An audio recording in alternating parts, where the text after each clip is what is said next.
வணக்கம், ஹலோ, நமஸ்தே. இன்னைக்கு நம்ம பார்க்க போறது தக்ஷின் பாரத் ஹிந்தி பிரச்சார் சபா நடத்தக்கூடிய பரீட்சை எக்ஸாம் ஜூலை 2024 திருச்சி சபாக்கான அப்ளிகேஷன் ஃபார்ம் வந்து எப்படி ஃபில் பண்ணும் அப்படிங்கிறதா பார்க்க போகிறோம். நீங்கள் ஒரு ப்ரைவேட் ஸ்டூடெண்ட்டாக இருந்தால் நான் பிரச்சாரக்கா இருந்தால் எப்படி அப்ளிகேஷன் ஃபார்ம் ஃபில் பண்ணும் அப்படிங்கிறத இன்னைக்கு நம்ம பார்க்க போகிறோம். வாங்க இப்போ வீடியோக்குள்ளே போகலாம்.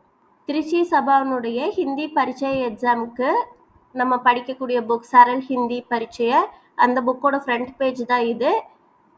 இந்த புக்கில் தான் அப்ளிகேஷன் ஃபார்ம் இருக்குது. ஃபஸ்ட்டு நம்ம இந்த புக் வாங்கிட்டு இந்த புக்கில் லாஸ்ட் பேஜில் வந்து அப்ளிகேஷன் ஃபார்ம் இருக்கும். அந்த ஃபார்ம் தான் இப்போ நம்ம ஃபில் பண்ணுறது எப்படி அப்படிங்கிறத பார்க்க போகிறோம். இதுதான் அந்த ஃபார்ம். இது வந்து இந்த புக்கோட லாஸ்ட் பேஜில் இருக்கும். தக்ஷின் பாரத் ஹிந்தி பிரச்சார் சபா திருச்சிராப்பள்ளி அப்படின்னு எழுதியிருக்கு பாருங்க. இதுதான் அந்த பரீட்சை எக்ஸாமினேஷனுக்கான அப்ளிகேஷன் ஃபார்ம். இங்கே கொடுத்துருக்கு பாருங்க. Only for Tamil Nadu state and Puducherry accept Chennai. Chennai தவிர தமிழ்நாட்டில் இருக்கக்கூடிய எல்லாருமே வந்து இந்த ஃபார்ம் தான் ஃபில் பண்ணி அப்ளை பண்ணணும். இப்போ இந்த ஃபார்ம் எப்படி ஃபில் பண்ணுங்கிறத நம்ம பார்க்கலாம். இப்போ இந்த ஃபார்மில் பார்த்தீங்கன்னா நம்ம மொத்தம் 8 ஸ்டெப்பு வந்து ஃபில் பண்ணணும். இதில் ஒன்றொன்னா இப்போ நம்ம பார்க்கலாம் எப்படி ஃபில் பண்ணுங்கிறத. ஸ்டெப் 1 பார்த்தீங்கன்னா நம்ம வந்து எந்த மந்த் அப்ளை பண்ண போகிறோம் அப்படின்னு சொல்லிட்டு டிக் பண்ணணும். அதுக்கப்புறம் அந்த இயரும் அதில் எழுதணும். பரீட்சை எக்ஸாம் மொத்தம் ஒரு வருஷத்தில் 2 வாட்டி நடக்கும், ஜான்வரி அண்ட் ஜூலை. இப்போ நம்ம ஜூலைக்கு தான் அப்ளை பண்ண போகிறோம். அதனால் ஜான்வரி வந்து அடிச்சுட்டு ஜூலை வந்து டிக் பண்ணிவிட்டு அந்த 2024 அப்படிங்கிற வந்து எழுதணும். ஏன்னா இது 2024 வருஷங்கிறதுனால 24 அப்படின்னு எழுதணும் அந்த டேஷில். செகண்ட் ஸ்டெப் பார்த்தீங்கன்னா எக்ஸாம் சென்டர் எதுங்கிறத வந்து கொடுக்கணும். இங்கே வந்து உங்கள் டிஸ்ட்ரிக்ட் எதுவோ அது வந்து நீங்கள் கொடுத்துக்கலாம். எக்ஸாம் ரோல் நம்பர் வந்து நம்ம ஃபில் பண்ணக்கூடாது, பிளாங்காக விடணும். ஸ்டெப் 3 பார்த்தீங்கன்னா ஃபஸ்ட்டு நம்ம நேம் வந்து ஹிந்தியில் எழுதணும். ஸ்கூல் ரெக்கார்டில் நம்ம நேம் எப்படி இருக்கோ அந்த மாதிரி தான் இதில் வந்து எழுதணும். அதுக்கு கீழே வந்து இங்கிலீஷில் இந்த ஒவ்வொரு பாக்ஸ்லேயும் எழுதணும். டாட்டுக்கும் நம்ம ஒரு பாக்ஸ் யூஸ் பண்ணிக்கலாம் இங்கே கொடுத்துருக்க மாதிரி.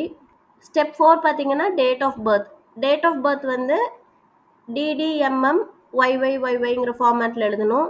அதாவது ஃபஸ்ட்டு 2 நம்பர்ஸ் வந்து டேட்டாக இருக்கணும், அடுத்த 2 நம்பர்ஸ் வந்து மந்த்தாக இருக்கணும், லாஸ்ட்டு 4 நம்பர்ஸ் வந்து இயராக இருக்கணும்.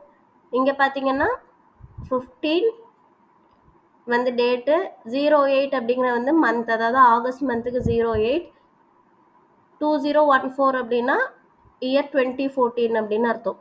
ஸ்டெப் 5 பார்த்தீங்கன்னா டேட் ஆஃப் பர்த்துக்கு சைட்லேயே கொடுத்துருப்பாங்க, ஸ்திரீயா புருஷா அப்படின்னு கொடுத்துருப்பாங்க. இங்கே மேல் அப்படின்னா நம்ம புருஷ் அப்படிங்கிற வந்து செலக்ட் பண்ணணும், ஃபீமேல் அப்படின்னா ஸ்திரீ அப்படிங்கிற வந்து செலக்ட் பண்ணணும்.